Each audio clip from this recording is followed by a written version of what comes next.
My name is Ziad Mouneimne. I graduated here first in 1980 as an undergraduate in electrical engineering, and then I stayed on to do a PhD, graduating in 1984, also in electrical engineering. I'm presently a managing director of a consultancy company called Enotrac UK Ltd. It's a Swiss and a British company. With engineering, you are learning a lot of facts, you are learning the analytical skills, and doing a PhD helps you to go deeper into the technical details and gives you time to think and do your own thing, as it were, right at an early age. And it helped me throughout my career. Although I'm managing director at the moment in terms of running the company, I'm also technical director because I kept on the technical side of things, and my PhD has definitely helped me with that. It's a combination of things, really. I was very interested in the subject that I did in my third year as a project. The subject was looking at energy saving on railways,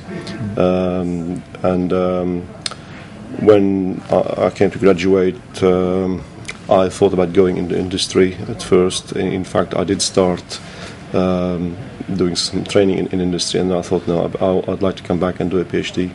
And I felt that the support was great from the department where I was. I liked the people who were proposing the projects. And I got sponsored by a company, GEC, in Stafford, to whom I'm still grateful to this day for the support they gave me. I was supported by my supervisors then, Professor Brian Mellett and Dr. Colin Goodman. Colin is still here, and I'm still in contact with him. I made the right choice. In the PhD, you have time to really go into the fundamentals, to understand the subject properly, and you can't, the fundamentals are important. In whatever you do, you apply some principles that if you don't get right throughout your career, then I think you're on shaky ground. But the PhD gives you a very solid grounding, particularly if you want to specialize in a particular area, which I did. I'm not saying everybody should specialize by no means, but the subject that I concentrated on during my PhD, fortunately, the way it worked out, maybe I was lucky, it's still very important now. For example, even today we are talking about energy saving on the railways. The railway field is my field now. So yes, I mean, there's also the personal aspect. I don't know if you can ask me about that later on, but you spend time with people doing the research. You spend 3 years with people that you tend to get to know very, very well.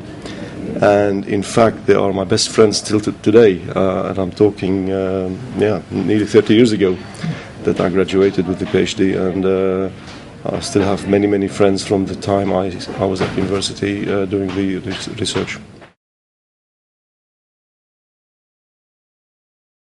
That's a difficult question, because it depends if you're after just money or you're after also satisfaction. Maybe if it's after pure money, I don't know. It depends if you get paid during the PhD or not. But if you leave the money side apart, I think from a technical point of view, yes, it helps you. If you want to stay in a technical career, and there are many fascinating aspects in a technical career, meaning not just managerial work. If you want to stay as a technical authority in an important position, I think a PhD is a help. You've got to be the right person. I'm not saying everybody should do it or can do it or is suitable for being a PhD material. You've got to be good at persevering, shall we say. I remember working till 3 o'clock in the morning, but that was because we had one mainframe computer and there was a lot of competition to use the computing facilities. Nowadays, of course, everybody has his own computer. Probably one PC is more powerful than the computer we had in those days for the whole university. But even so, you've got to have some determination, because it can be tough, particularly when you have a problem and you can't you can't get over it. You have to burn some midnight oil, shall we say. You have to be prepared for that. Of course, when you're undergraduate, you are still early in life. When you are a postgraduate, you've matured just by virtue of age, and you start thinking also about personal life. And as it happened, I met my wife here at the university during my postgraduate years, and we were happy together. And funnily enough, my elder brother came to Birmingham before me. He did civil engineering in BSc and MSc. And today my son is here in the university, first year reading economics. So it runs in the family a bit, and I have a great attachment to the place still. I have been a few times, and as I said, the people you spend time with during the PhD, they become your personal friends. We talk all the time on the phone and by email. You make some fantastic friends who will stay with you for life, and I think that's very, very important. Probably even more important than the technical stuff that you've learned, that you will learn during a PhD.